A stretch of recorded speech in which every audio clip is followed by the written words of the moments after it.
제가 지난주에 언약에 대해서, 율법에 대해서 말씀을 드렸습니다. 율법은 언약의 법이다 그랬고요.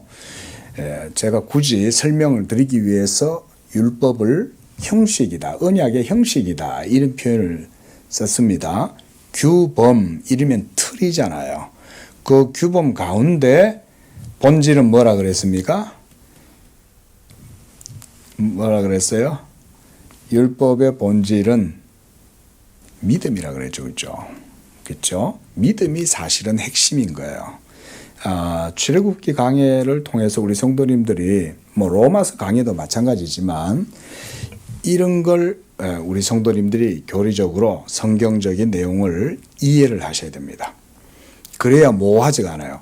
그러니까 구약 따로 신약 따로 이렇게 이해를 하다 보면 이게 구약 시대 때는 행위로 구원을 받았고 신약 시대 때는 예수 믿음으로 구원을 받았고, 그러면 뭐야? 율법 아래에서 살던 그들의 신앙과 삶, 그걸 언약 신앙이라고 그러는데 그게 신약의 예수 믿는 신앙하고 그러면 본질적으로 다른가?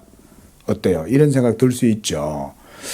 제가 이런 거를 강조하는 이유는 많은 분들이 신약과 구약의 연속성과 통일성 이런 거를 이해를 잘 못하는 경우들이 적지 않아서 그래요. 그리고 바로 그런 신약과 구약의 통일성과 연속성을 이해를 못하면 믿음을 오해해요. 믿음을 오해하다 보면 이단에 빠지는 거예요. 요게 키입니다. 그래서 제가 이런 거를 강조를 드리는 거예요. 믿음을 그래서 바르게 배우려면 율법을 이해해야 되고 율법을 바르게 이해하면 믿음이 바르게 세워져요. 희한하죠. 그러니까 율법 신앙과 복음 신앙이 본질적으로 차이가 납니까? 차이가 나지 않죠. 본질상 동일한 거예요, 사실은. 근데 그러면 왜 구약시대 때는 하나님이 율법을 주셨습니까? 그것은 아직은 어리니까 그런 거예요. 여러분들이 공과대학에서 배우는 그런 과학기술서들을 유치원 애한테 보여주면 얘가 그걸 읽을 수 있습니까? 얘한테는 무슨 책이 필요해요? 그림책이 필요하죠. 예? 글자도 커야 되고 글자도 막 그런 용어 안 써요. 그렇죠? 빠빠, 맘마 이런 말 하지. 예?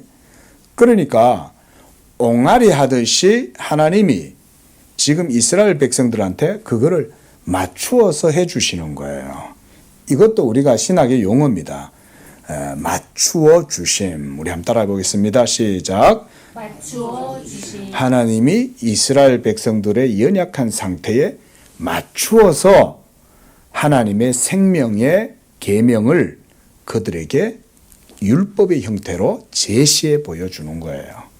그게 그러지 않으면 우리가 진리를 배우지를 못해요.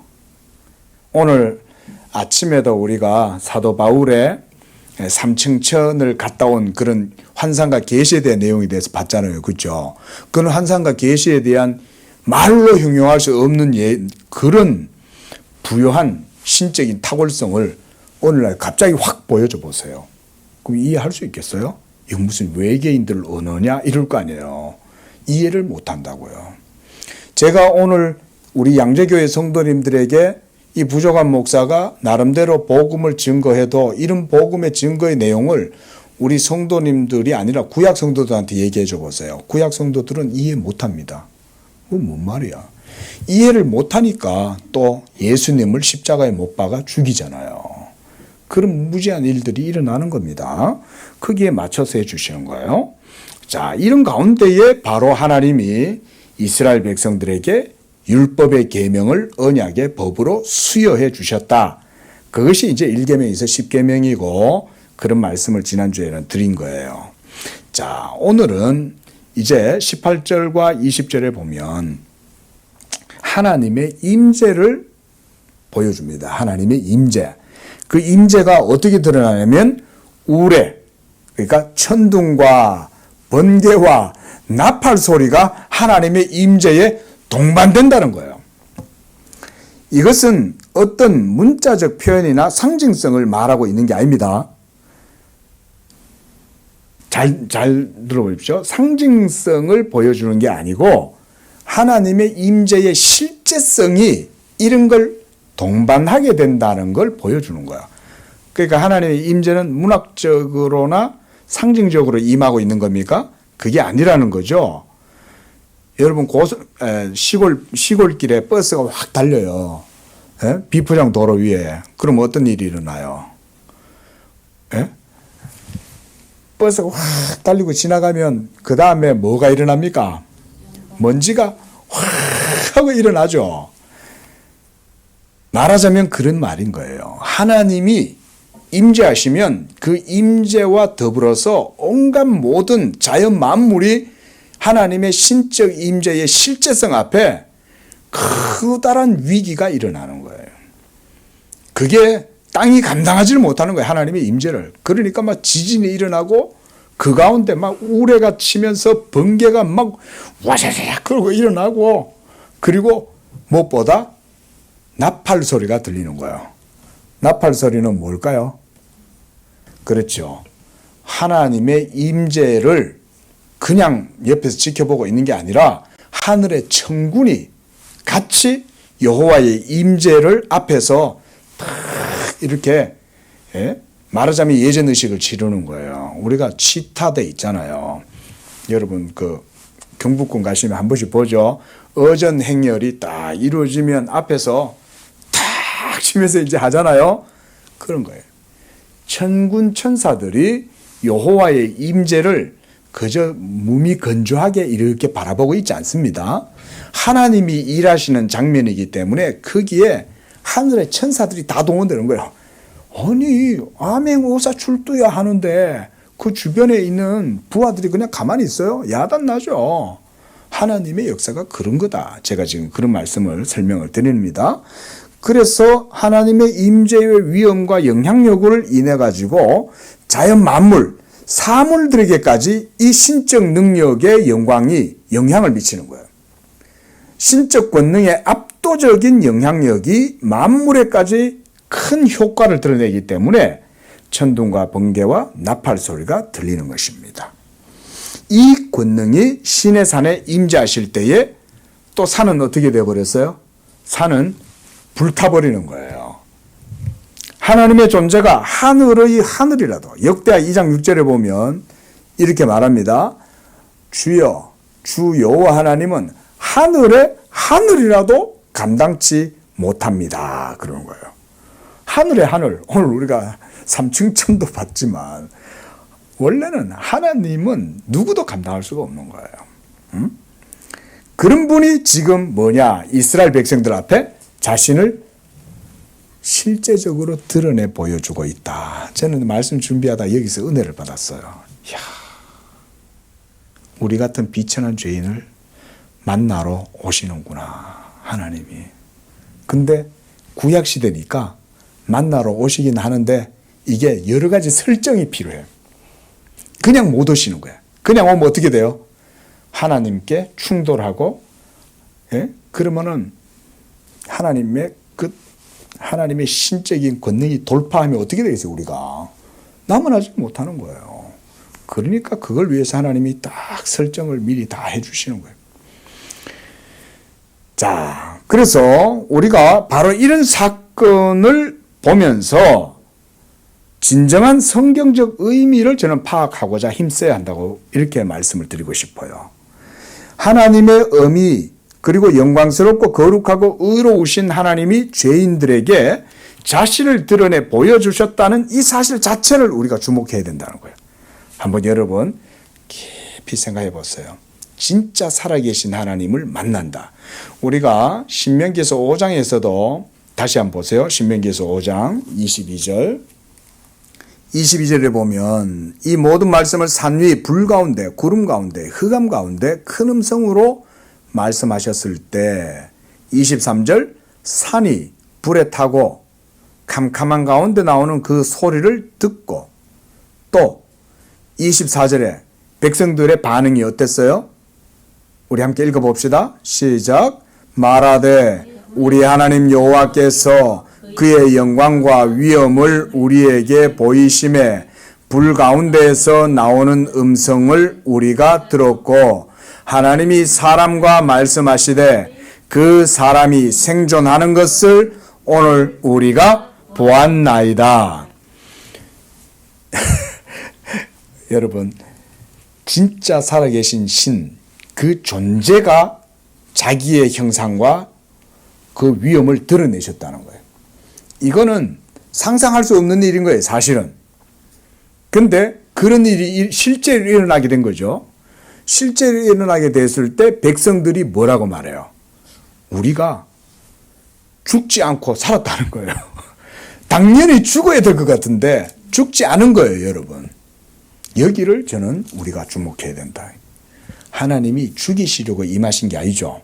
죽이시려면 애시당초 싹 다 그냥 온 세상을 멸하실 수 있지만 여기에서 그럼 우리가 뭘 봐야 되겠습니까? 하나님의 mercy, 자비를 여기에서 봐야 됩니다. 지난주에도 제가 이거 강조드렸어요. 그렇죠? 율법을 부여하셨다는 것 자체가 뭐냐면 하나님이 언약의 관계 속에서 자기의 자비하심을 백성들에게 허락해 주시는 거예요. 보여주시는 거예요. 자비하심이 없으면 백성은 모두 여호와의 입에서 나오는 그 불의 위세 앞에 싸그리 다 타서 소멸되어 버리겠죠. 그렇죠? 바로 이렇게 하나님께서 자기의 자비를 보여주십니다. 무한한 영광과 능력의 절대자이신 하나님이 자신의 존엄을 이렇게 자연을 진동시키고 또 시공간을 깨트리시기까지 요란하게 드러내셔야 했을까요?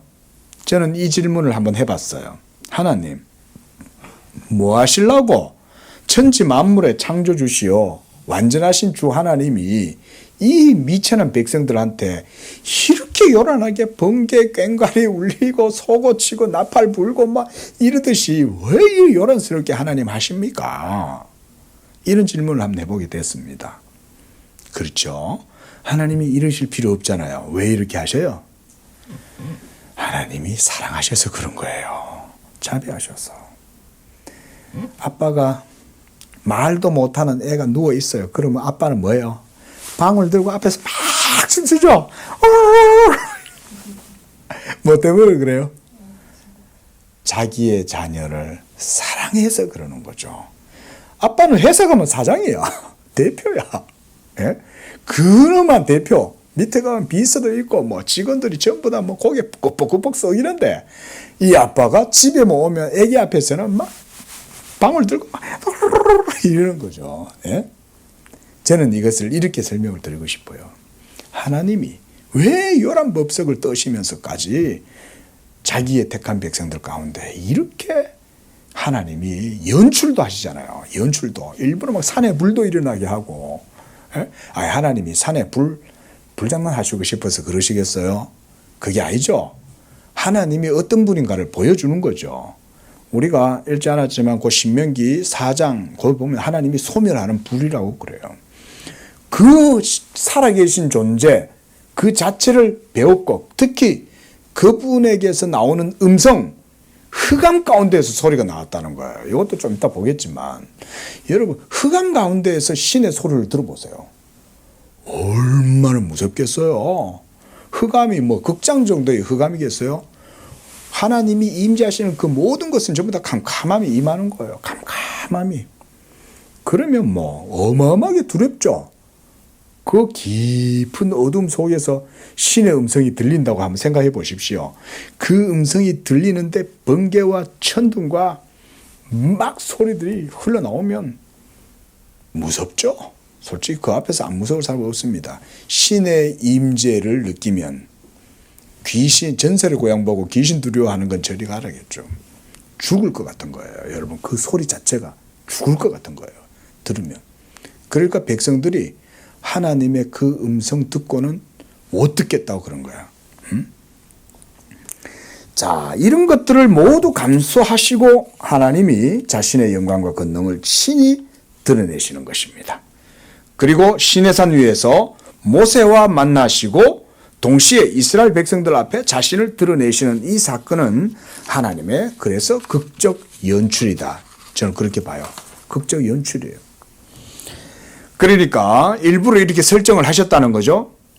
설정해서 시각 효과를 백성들한테 보여주는 거예요. 하나님이 어떤 분인가를 보여주죠. 하나님이 만약 이런 연출 없이 그냥 나타나면 백성들이 하나님을 어떻게 생각하겠어요? 우습게 생각하겠죠. 봐도 우상의 범죄를 지을 판인데 하나님이 안녕 얘들아 이러면 얼마나 하나님을 무시하겠어요. 응? 오늘날도 하나님 나한테 까불면 죽어 이러잖아요. 하나님을 모르니까. 응? 하나님이 어떤 분인지 모르니까 그런 소리가 목사라는 사람 입에서 나오는 거예요. 응? 무엇보다 더 중요한 건 뭔지 아십니까? 이런 걸 여러분들이 안 들으면요, 복음을 가치 있게 여기지 않습니다. 그런 하나님이 자기의 아들도 아끼지 아니하시고 내어주셨다는 것에 대해서 감사하지 않습니다. 감동하지 않습니다. 왜? 하나님 만만한 분인데 뭐. 아니 뭐 내가 달라도 다 줘야 되고 내가 믿으니까 하나님 나한테 응답해야 되는 거고 내가 이리 빌든 저리 빌든 하나님 내 기도 다 들어줘야 되고 이런 하나님을 우리가 믿는다면 하나님이 얼마나 만홀히 여김을 받겠어요. 하나님이 우리를 위해서 이렇게 하시는 거예요. 하나님의 실제적인 임재를 보여주면 우린 다 죽어요. 근데도 자기의 자비하심으로 그걸 보고도 죽지 않도록 하나님이 은밀히 보호해 주시는 거예요. 예? 여러분 제가 성령의 은혜를 받았어요. 이게 구약시대의 율법의 표현으로 하자면 뜨거운 감자가 내 속에 그냥 쏙 들어온 거야. 내가 이거 달아가지고 어떻게 살아요 사람이. 그렇죠? 불덩어리를 그냥 집어 삼킨 거랑 마찬가지인 거예요. 예? 여러분 불덩어리를 잡아 삼켜가지고 살아날 사람이 어디 있어요? 돌덩어리를 들고 가지고 이 통째로 삼켰다고 생각을 해보세요. 하나님의 성령이 여러분 안에 거주하신다는 것은 그렇게 생각하셔도 괜찮아요. 그런데 그런 성령이 죄로 말미암아 부패하고 타락하고 오염된 여러분 속에 친히 내주하셨다는 거예요. 그 자체가 하나님의 무한한 자비와 사랑이 없이는 불가능한 거예요. 성령을 내가 이리 가라 가면 가고 저리 오라 그러면 오고 이런 식으로 막 무슨 잘못된 부흥사들이 막 성령을 함부로 부리듯이 그렇게 표현하잖아요. 여러분 성령은 그런 분이 아닙니다. 그분 삼위일체 하나님의 실체예요. 예? 성령이 내주하신다는 것은 그런 의미입니다. 지금 이스라엘 백성들이 그런 걸 배우는 거예요. 아, 하나님은 어미로우신 분이다. 거룩하고 영광스러운 분이시다. 그래서 우리는 그 영광을 함부로 범접할 수 없는 분이다. 이거를 먼저 하나님이 가르쳐 주시는 거죠. 그래야 복음의 의가 나중에 바르게 세워져요. 그래서 예수님이 이렇게 말씀하셨죠. 진주를 개에게 돼지에게 던지지 마라. 귀한 걸 줘도 귀하게 받을 줄을 모르는 거예요. 은혜가 너무너무 귀한 거예요. 이거는. 할렐루야. 하나님의 값없이 베풀어 주시는 구원의 은혜는 너무너무 귀한 거예요. 우리의 생명도 거기에 견줄 수가 없어요. 그만큼 귀한 은혜를 받고도 그 은혜를 값싸게 여기잖아요. 값없이 준다고 값싸게 여기면 되겠어요? 근데 하나님이 만홀히 여김을 당하기 싫어하시죠. 그래서 하나님이 값없이 주시는 은혜가 천박하게 여겨지기를 싫어하시기 때문에 하나님의 의가 모독을 당하는 걸 싫어하기 때문에 하나님이 복음을 아무렇게나 안 주시는 거예요. 여러분 이 점을 우리 성도님들이 기억해 주시기를 바랍니다. 우리 양재교회도 마찬가지입니다. 제가요 목사잖아요. 여러분 또 개척도 했고 어쨌든 목사로서 이 사명을 따라 사역을 하는데요. 하다 보면 어떨 때는 어떤 유혹이 있냐면 인간적인 마음으로 막 하고 싶은 열정이 막 일어날 때가 있어요. 가끔씩. 근데 그때마다 말씀이 내 양심을 탁탁 치는 거예요. 이렇게. 야, 그게 말씀에 맞아? 성경에 대한 개념이 있으니까 신학적으로 반성력을 가지고 있잖아요. 그러니까 아니구나. 그렇게 하면 인간적으로 뭐가 될 수도 있겠지만 그렇게 되면 뭐가 문제가 생기냐면 복음이 훼손되는 거예요. 문제는. 그럼 어느 걸 챙겨야 돼요? 복음의 가치가 훼손되면 안 되는 거예요, 이게. 우리 양재교회가 문을 닫을 한이 있어도 그건 훼손되면 안 돼. 최소한 남상수 목사는 그런 믿음으로 서 있어요. 부족하지만, 진짜 부족하지만. 복음은 훼손되면 안 돼. 여기에서 그냥 양재교회가 성도가 하나도 없어가지고 그냥 문을 닫아 끝났어. 그래도 상관없어요. 저는 정말 그렇게 고백하고 갑니다. 진짜로. 그럼 그만두면 뭐, 아니 뭐 좋아하지 뭐, 배달하지 뭐. 어? 아니 뭐 라이더 하지 뭐. 나 오토바이 탈 줄 알아요. 오토바이 면허도 있어요. 라이더 하면 되지 뭐. 그런데 복음의 가치는 훼손시키지 않겠다. 응? 뭐 타협한다 이런 뭐 그런 나이반 얘기도 안 하겠어요. 복음이 훼손된다 그러는데 그걸 결코 훼손시켜가면 흠집을 내가면서까지 뭔 인간적으로 뭘 하겠냐. 응? 우리 성도님들도 양재교회 성도님들은 그런 믿음으로 함께 믿음 생활 하시기 바랍니다. 이 복음이 여러분을 구원하는 거예요. 이 복음이 여러분들의 영혼과 삶에 복이 되는 거예요. 그런데 그걸 함부로 훼손한다? 절대 있을 수가 없는 거예요. 청교도 혁명이 일어날 때 앞에서 목사가 엉뚱한 소리를 막 하는 거예요. 막 율법 설교하고 도덕 설교하고 이러면서 막 인간 중심적인 설교를 하니까 할머니가 일어나가지고는 복음을 아무렇게나 갖다가 전한다고 해가지고 의자를 휙 던져버린 거예요. 응? 우리 양재교회 성도님들은 남상수 목사가 엉뚱한 소리 하면 의자를 휙 던져버려도 괜찮아요. 하나님의 복음이 훼손되면 안 되는 거예요. 이걸 여러분들이, 왜냐하면 교회와 성도의 생명이잖아.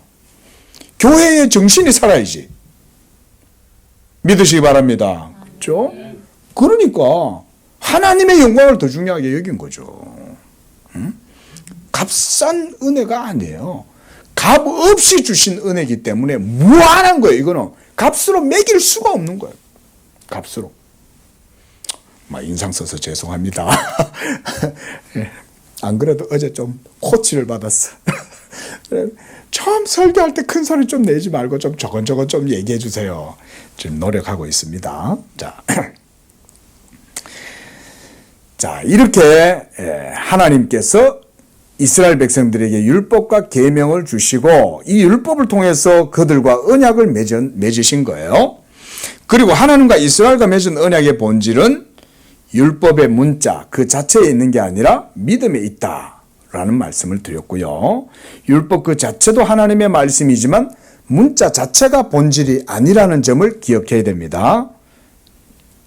이건 제 얘기가 아니라 사도 바울의 말이에요. 이것도 좀 이따 볼 거예요. 그래서 생명의 영, 성령의 역사로 말미암아 우리 안에 말씀으로 말미암는 믿음의 본질이 있다는 것을 말씀드렸어요. 이것이 구약신앙의 핵심이다 이 말인 거예요. 그래서 신약신앙에서도 이것이 핵심 주제이기도 한 것입니다.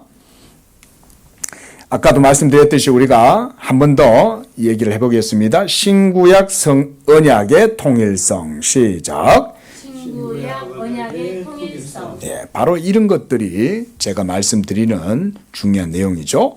율법은 하나님의 계명의 말씀이라도 그것은 돌판에 새겨진 의문의 증서, 이걸 우리가 개정 성경에서는 율법 조문이다 이렇게 표현했어요. 그러니까 우리가 여러분 캘리그라피가 뭐예요? 손글씨 얘기죠, 그렇죠? 손글씨로 쓰여져 있는 그 글자는 죽이는 문자이지만 그러나 그 문자 안에 영이 역사하여 그 하나님의 율법의 문자가 여러분 속에서 생명의 효력을 불러일으키실 때는 이것이 여러분의 죽은 영혼을 살리시는 거예요. 이제 율법을 배우면서 제가 이런 신학에 입각한 내용도 같이 말씀을 드리는 겁니다. 이런 건 구약시대 때는 못 배워요. 구약시대 때는 그저 형상이라든가 모형이라든가 상징을 통해서 어느 정도 배우고 랍비나 되면은 이런 정도를 연구할 뿐이에요. 그래서 그저 이게 하나님의 지혜다. 그들의 지혜의 문학이 이런 것들을 나름대로 통찰하기 때문에 그런 얘기를 하지만 이제 우리는 신약의 시대잖아요. 그러니까 복음에 입각해서 그 율법의 본질이 뭘 말하는 건지를 들어야 되겠죠. 자, 우리 고린도후서 3장 6절 한번 찾아봅니다. 고린도후서 3장 6절.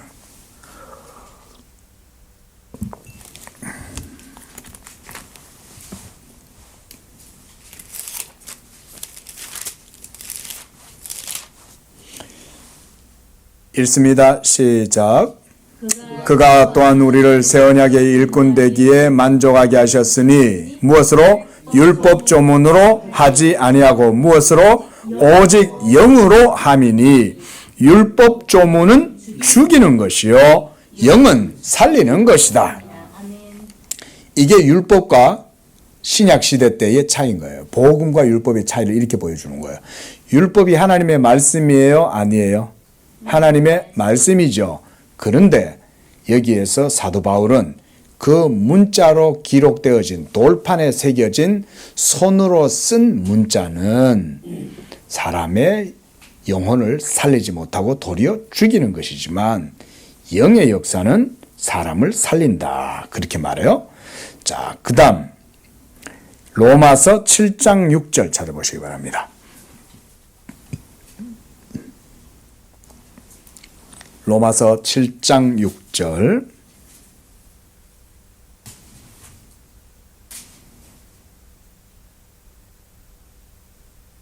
자, 시작.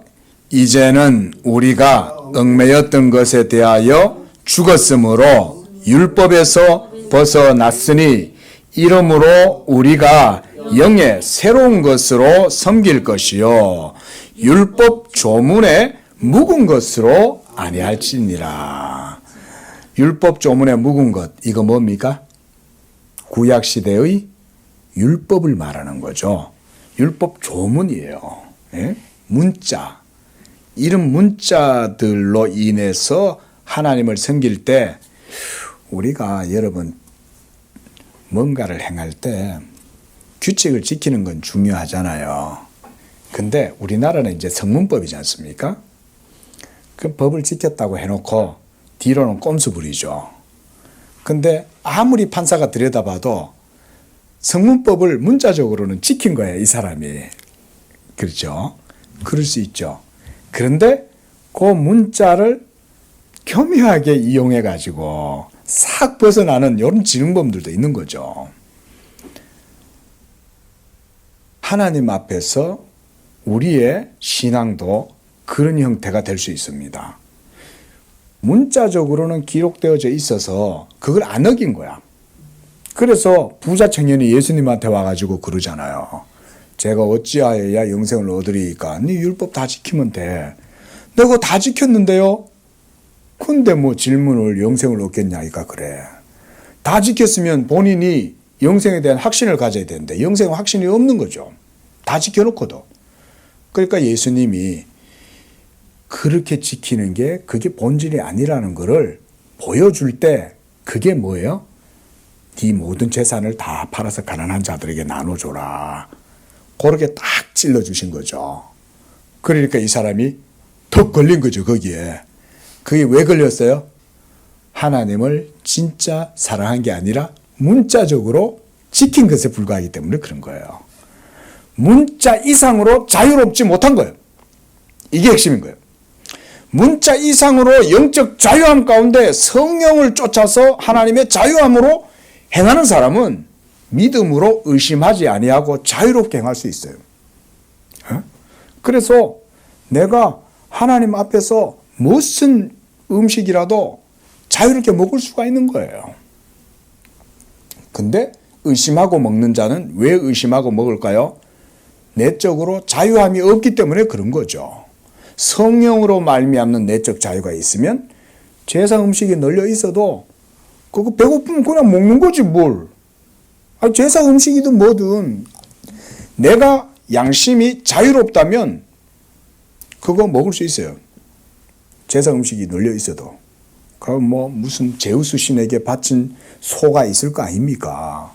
그러면 그 소고기 배가 고픈데 먹어야지. 사과 먹으면 돼요. 아무 거리낌이 없죠. 이런 자유를 누릴 수 있는 사람과 문자에 걸려 있으면 어떠가 있어요? 이거 먹으면 안 되는데. 예? 그럴 수 있잖아요. 그렇죠? 예? 제가 이전에도 한번 그런 얘기 드렸지만 제가 예전 전도사 때 사역하던 교회에 머리가 희구리한 교사 선생님이 계셨어요. 이분은 학교 선생님이에요. 학교 선생님인데 제가 맡았던 중등부 교사이셨는데 아이들하고 같이 관악산 올라갔다가 내려와서 신림동에서 이제 순대촌에 들어간 거야. 그 이분이 이제 막 전전긍긍 하는 거야. 왜 그러냐. 내가 순대 이제 그거 막 맛있는 순대, 무슨 순대 그거 있잖아요. 그래가지고 애들은 막 먹으려고 그러고 있는데 쫙 저한테 그러는 거예요. 담임 목사님이 순대 먹지 마라고 그랬는데 이러는 거예요. 그 제가 집사님 괜찮아요. 드세요. 제가 책임질게요. 예?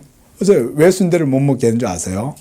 순대 속에 그게 돼지고기임과 함께 순대 속에 뭐가 있어요? 피가 있잖아요. 피가.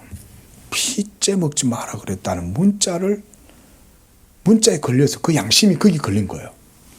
자, 이분은 믿음이 온전할까요? 온전하지 않을까요? 아직은 믿음이 온전치 못한 거예요. 연약함이 있는 거예요. 물론 성도니까 사역자로서 충분히 이해는 되지만 목사님이 그렇게 가르쳐 놓은 거야. 너무 답답해요. 보세요. 우리 성도님들의 삶 속에도 실제적으로 이런 문제가 많이 일어날 수 있겠죠. 문자적인 것을 벗어난다는 것은 사람의 힘으로는 사실은 불가능합니다. 예수 믿을 때 주시는 성령으로 우리의 영혼이 자유롭게 되는 줄로 믿습니다. 그래서 주의 영이 계신 곳엔 뭐가 있어요? 자유함이 있다. 사도 바울이 그렇게 말하잖아요. 자유함이 있다는 거예요. 이 자유는 방종도 아니에요. 방임도 아니에요. 무례함도 아니에요. 절제된 가운데에서의 자유함이에요.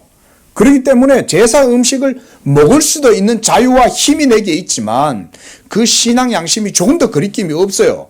그런데 이런 자유를 가진 사람은 또 안 먹을 자유도 있는 거야. 이거 먹고는 싶어. 그런데 옆에서 믿음 연약한 선생님이 있어. 그러면 그 사람 때문에 내가 조금 참아주는 거야. 너무 과하니까. 근데 순대 같은 건 먹어야 돼. 일부러 먹어가지고 뭘 해야 돼? 가르쳐줘야 돼. 이거 먹어도 괜찮다는 걸 가르쳐줘야 되거든. 근데 예를 들어서 막 금방 막 이렇게 그 제사 지내고 난 다음에 그 뭐예요?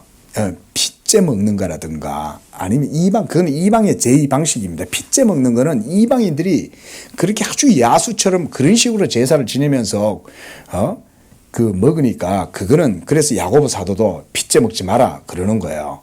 그 율법적인 규례가 아닙니다. 신앙의 덕을 위해서 피째 먹지 마라고 그런 거예요. 왜냐하면 우리의 심령은 그래도 이게 외적으로 미학적으로 그런 것들이 있잖아요.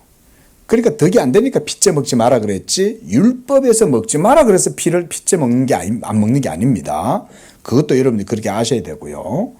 그래서 자유함을 가진 사람은 먹을 수도 있고 안 먹을 수도 있다. 우리가 한 번 더 찾아보겠습니다. 자, 골로새서 2장 14절.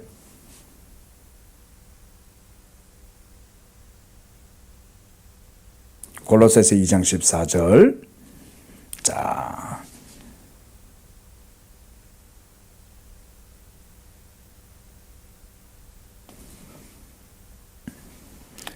성경 찾는 거를 훈련을 많이 하셔야 돼요.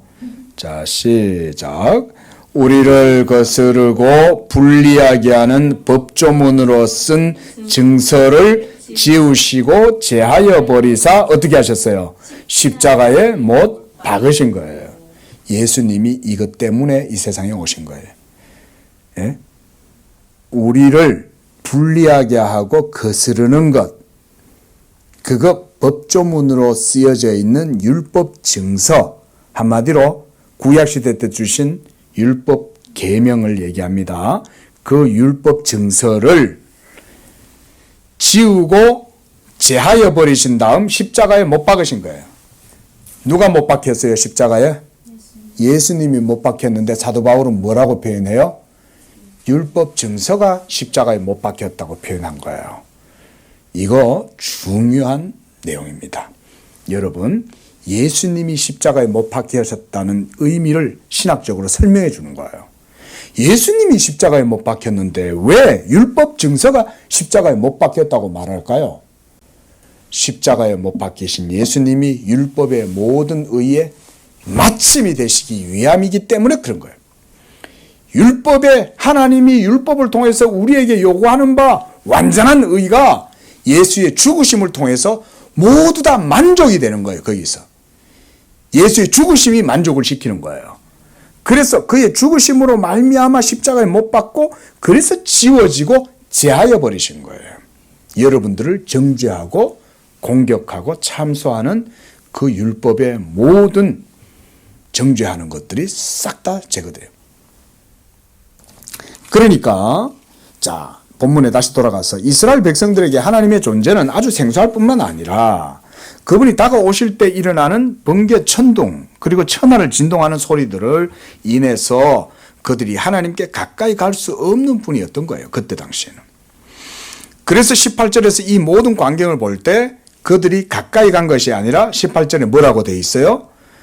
멀리 서 있었다. 이렇게 기록해 놓고 있죠. 오늘날 우리는 어떻습니까? 여러분은 하나님께 가까이 나아가고 있습니까? 어때요? 그리고 하나님과의 친밀한 관계를 누리고 계십니까? 여러분의 예수 믿는 믿음은 안녕하십니까? 제가 한번 이렇게 물어볼게요. 예수 믿는 여러분들의 믿음이 안녕하시냐? 뭡니까 그게? 하나님을 친밀하게 누리고 살아가느냐 그 말이에요. 하나님하고 멀리서 떨어져 가지고 하나님은 아버님이야 이렇게 생각하시냐? 하나님은 아빠야 이러고 있냐? 그 얘기죠. 지금 이스라엘 백성들 앞에서 그들은 하나님의 임재 앞에 이러한 종의 두려움을 가지고 하나님께 가까이 나아가지 못하고 있는 거예요. 이게 바로 생짜배기인 이스라엘 백성들의 연약한 상태였어요. 하나님이 그들을 그 연약함 속에서 지금 훈련과 교육을 통해 가지고 이걸 깨트리고 온전한 믿음 가운데로 나아가도록 하나하나 하나님이 그 발판을 마련해 주시는 거예요. 그러니까 세심하게 그 과정 하나하나를 우리가 봐야 된다.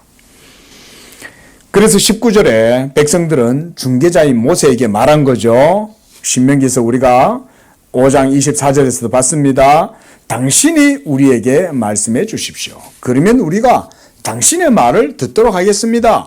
하나님이 우리에게 직접 말씀하지 않도록 당신이 대신해서 하나님의 말씀을 전달해 주십시오. 만약 그렇지 않으면 우리가 하나님께 충돌하거나 그분에게 치여서 죽을까 심히 두렵습니다. 이 말이 19절의 내용인 거예요. 예? 자, 이들이 바로 사도 바울은 바로 이러한 이스라엘 백성들의 심령의 상태를 일컬어서 뭐라고 말하냐?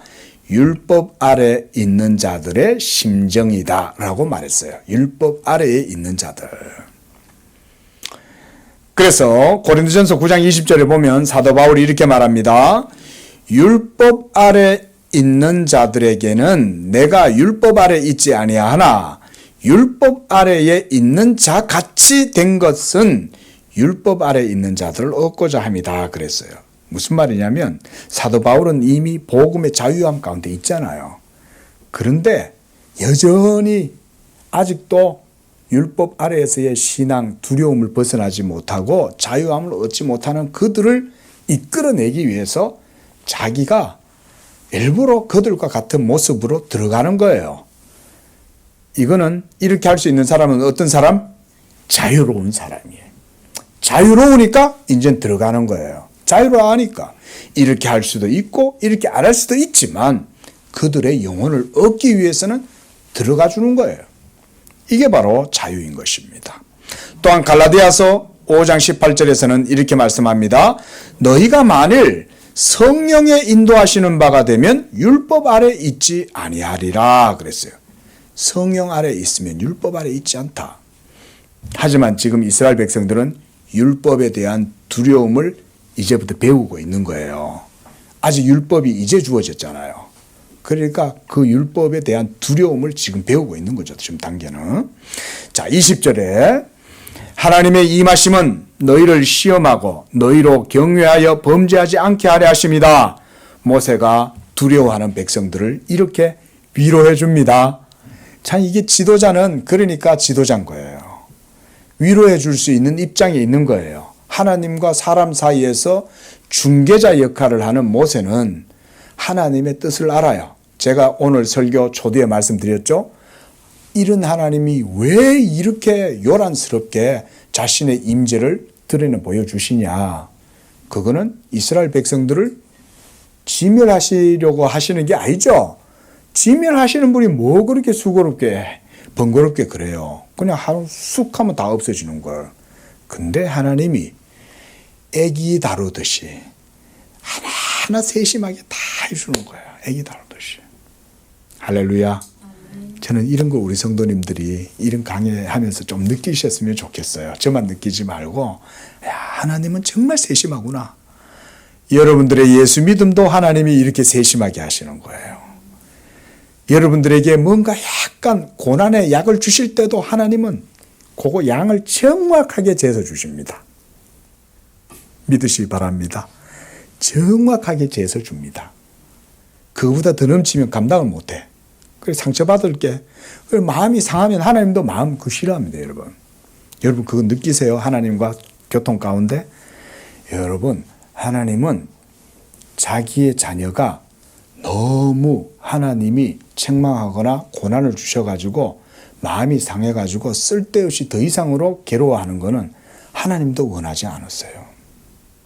하나님은 그 정도로 예민하신 분이에요. 그래서 작은 것 하나도 하나님은 다 신경 씁니다. 믿으시기 바랍니다. 하나님은 정말 그런 분이에요. 작은 것 하나도. 그래서 예수 믿는 여러분들의 믿음이 천국 가는 그날까지 흐트러지지 아니하고 진리 가운데 온전히 견인을 받아서 하나님의 은혜 안에서 여러분들의 믿음이 유지되도록 하나님이 하나하나 지켜주십니다. 이런 분이세요, 하나님이. 자, 이제 21절은 그렇게 백성은 멀리 서 있고 모세는 하나님이 계신 흑암 가까이 나아갔다 말씀했습니다. 저는 이 흑암도 바로 율법의 모습이라고 이렇게 표현하고 싶어요. 자, 들어보세요. 하나님이 흑암 가운데 계시다는 이 표현은 무슨 말이냐면 아직 자신의 얼굴 빛을 백성들에게 명확하게 드러내 보여주지 않는다는 말이잖아요. 그렇죠? 그러니까 흑암 가운데에서 그냥 말씀하실 뿐인 거예요. 그 빛은 언제 드러내 보여주셔요? 예수 그리스도의 얼굴에 있는 하나님의 영광에 아는 빛을 거기에서 드러내 보여주시는 거예요. 이게 복음의 자비예요. 이 자비하신 하나님의 빛이 그리스도 안에서 드러나기를 하나님이 원하시는 거예요. 그러니까 이 빛을 아무렇게나 안 보여줘. 구약시대 때도 소수의 택함받은 언약의 증인들한테만 이 빛을 보여주는 거예요. 심지어 이사야조차도 어떻게 해요? 여호와의 임재를 경험하고 어떻게 했어요? 화로다 나여 망하게 되었다 나 이제 죽게 됐다 이 말이잖아요. 그렇게 탁월한 이사야조차도 하나님의 임재를 두려워한 거예요. 근데 여기 계시는 분 하나님 두려워하시는 분 있어요? 제가 볼 때 한 사람도 없어. 예배 끝나고 나가지고 나라님 뒷욕하고 뭐 이래도 하나님이 그냥 그냥 오전에 좋은 설교 듣고 또 오후에 말씀 듣고 예배하기 좀 조용히 잘 있지 말이야 이러겠지만 하나님이 그거 갖고 막 그러시진 않죠. 예? 그러시진 않아요. 목사에 와가지고 좀 잔소리하지. 예, 하나님은 그런 분이시죠. 지금은 그리스도 안에서 자비하신 빛을 우리에게 보여줍니다. 그런데 아직은 그들에게는 흑암 가운데에서 그리고 흑암은 그 속에 뭐가 있는지를 알지를 못하죠. 그러니까 사람들이 두려워하는 거예요. 이게 바로 저는 율법의 특징을 보여준다고 그렇게 봅니다. 하나님이 연출이잖아요. 지금 계속 하나님이 연출이거든요. 율법 자체가 우리에게 하나님의 공의를 보여주시면 그것 자체는 아직 하나님의 영광의 광채가 우리에게 보여주지 않고 다만 그분의 존재의 위엄과 영광과 의로우심을 보여주긴 해요. 하지만 그리스도의 얼굴에 있는 하나님의 영광을 아는 빛은 자비하심 가운데에서 드러나게 된다. 자, 마지막에 24절부터요. 23절부터 마지막 26절까지의 내용은 비교적 간단합니다. 그래서 이 내용은 나중에 이제 레위기나 신명기 이런 데 가가지고 하나님께서 자세하게 더 말씀을 하시는 거고요. 먼저 24절에 보면 하나님께서 먼저 23절에서는 어떤 형상도 만들지 말라라는 말씀과 함께 신을 은이나 금으로도 만들지 말라고 그러는 거죠. 사람들이 왜 은과 금을 갖고 신을 만들까요? 은과 금이 귀하니까 그걸로 신을 만드는 거예요. 사람들의 가치에서는 금이 귀하잖아요. 그러니까 그 금을 갖고 신을 만드는 거예요. 귀하다고 생각하니까. 24절에서는 내가 내 이름을 기념하게 있는 모든 곳에서 너희들에게 복을 주리라. 하나님께 번제와 제사를 드릴 때. 그런데 이렇게 번제와 제사를 드릴 때에 25절에 네가 내게 돌로 제단을 쌓으려거든 다듬은 돌로 쌓지 말라는 거예요. 그리고 우리가 정 아시죠? 이 정으로 돌을 쪼개가지고 하면 그 제단 자체가 부정하게 되는 거예요. 왜일까요? 이건 간단해요. 하나님께 제사 드리는 그 신성한 제단을 인간의 인위적인 것을 가미시키지 말라는 거예요. 하나님이 원하시는 제사는 있는 그대로 순수하게 드려야 되는데 거기에 인간적인 것을 가미시켜서 하지 말아요. 여러분 그 만이산 위에 가면 참성단이 있습니다. 제가 가봤거든요. 돌로 딱 사각형 돌을 전부 다 쪼개가지고 제단을 쌓고 계단까지 쫙 있어요. 예? 나중에 한번 사진 한번 보세요. 하나님이 그렇게 만들지 말라는 거예요. 그렇게 만드는 것은 이방인들이 신에게 우상에게 섬기는 그런 제단과 양식이 같기 때문에 하나님이 그렇게 하지 말라고 그러는 거예요. 예. 그 다음 26절에서는 층계로 내 제단에 오르지 마라. 층계를 만들려면 돌을 깎아야죠. 그래서 계단을 만들어야 되잖아요. 그리고 그 위로 올라가면 무슨 일이 벌어집니까? 하체가 그 위에서 드러나는 거죠. 하체가 드러난다는 것은 죄의 부정함이 가려지지 아니하고 드러나기 때문에 이것은 하나님 앞에 진노를 당하게 되는 것이죠. 그래서 이것 때문에 레위기서 6장 10절에 보면 제사장들에게 세마포로 긴 옷을 입은 다음에 그 안에 속옷을 입으라고 레위기에서는 명령을 해놔요. 그래서 그게 오늘날 시대는 팬티가 있잖아요. 그렇죠? 그 다음에 뭐 속옷이 있을 수도 있는데 그때 당시에는 세마포로 속옷을 지어서 고의를 만드는 거예요. 이걸 통해서 그 하체를 가려서 하나님 앞에 불경죄를 범하지 않도록 이렇게 해라. 이렇게 말씀을 했습니다. 자, 이토록 하나님은 자기의 백성들을 자비하심 가운데에서 인도하신다. 기도하겠습니다. 자비로우신 하나님 아버지, 또 오후에는 출애굽기를 통해서 하나님의 자비하심을 우리가 말씀을 통해 묵상해 보았습니다. 우리를 향하신 하나님의 사랑과 자비하심이 이와 같이 크고 놀라운 줄로 믿습니다. 우리 양재교회 성도들 예수 믿는 믿음 이 가운데 하나님의 언약의 복을 누릴 때에 여호와의 친밀하심과 또 그 언약의 증거를 믿음의 삶 가운데 깊이 누리고 그 안에서 영적 자유를 누리는 복된 성도들 되게 해 주옵소서. 예수님의 이름으로 기도합니다. 아멘.